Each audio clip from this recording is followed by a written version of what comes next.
In the wake of the Uvalde massacre, a string of copycat threats have rung out throughout the states. Today, we're focusing on a case in Florida where a 10-year-old made a threatening text showing photos of AR-15s and the message, quote, "Get ready."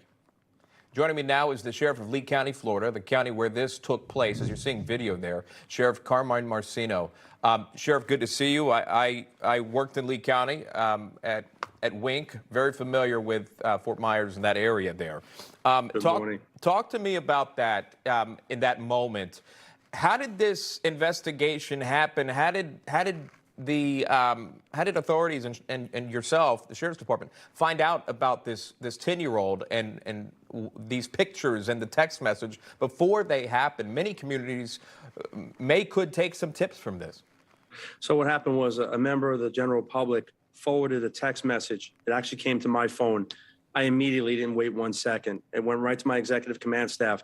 Pictures of rifles, pictures of guns, money, and saying, "Get ready," all the things that perceived to be an actual threat, which we know is credible. Every threat is credible. You don't wait 1 second. Leave no stone unturned. You don't ignore red flags. Immediately, our team was in full force, our detectives, the Real-Time Intelligence Center, and look, we're at the kid's house minutes later. He's 10 years old. How can a 10-year-old get their hands on AR-15s? And obviously photos were taken of it, so he was able to do so. Talk to me about that. How did a 10-year-old get weapons like these? First, I mean, fake threat, real consequence. No matter what, every threat is credible. We always treat every threat credible. Secondly, there were household guns at that residence. So the boy makes that threat. And again, let's face it, 10 years old, 12 years old, 18 years old, when you press that trigger, the aftermath is the same. So zero tolerance is zero tolerance. And I don't care how old somebody is.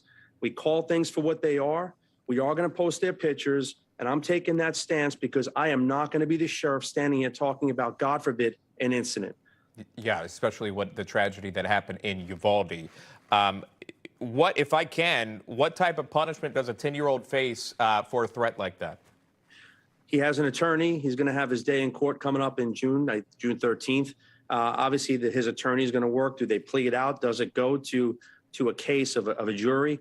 I don't have those answers. But what I do know is in Lee County, we are ready for everything that comes our way. We train 7 times the amount mandated by Florida statute. Active shooter, if some person presents deadly force in one of my schools where my children are, 100,000 kids go to school in Lee County. You bring that force, you can rest assured, not only are we ready, but we will not wait 1 second, and we are going to kill that gunman without hesitation. Is that what you think is different with Florida, other states? I'm just curious on how the schools are protected there in Florida. I use that as an example because I'm speaking with you, Sheriff, so if you could explain that, the tough stance that you have on protecting the most vulnerable population, which are school children. First thing I did when I took office, okay, that oath, those parents dropped their daughter, their son off, and they trust that I as sheriff and my team are going to make certain they come home. 118 plus school, 100,000 kids. Every school is manned with an armed school resource officer or 2. So we're going to make certain that we are ready for everything. And how you train is how you perform. This is not a political issue. This is no political agenda. It's called being a good human being and making certain that our children are safe, our teachers are safe, no matter what.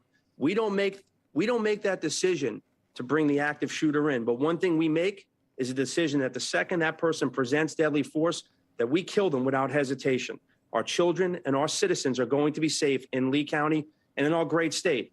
Our great governor, Ron DeSantis, gives us all the tools to do our job, and we do it thoroughly with my 67 counterparts. Not much to ask. Parents just want to be able to send their children to school safely and have peace of mind. Sheriff Carmine Marceno joining us live of Lee County. Thank you so much. We do appreciate that.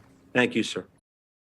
Hey, I'm Rob Finnerty. Thanks for watching. If you enjoyed this video, please join the conversation in the comments below. Don't forget to subscribe, too. Hit the bell icon to be alerted to breaking news. And remember, there's a whole lot more on Newsmax TV, America's fastest growing cable news network. Newsmax TV, we're real news for real people.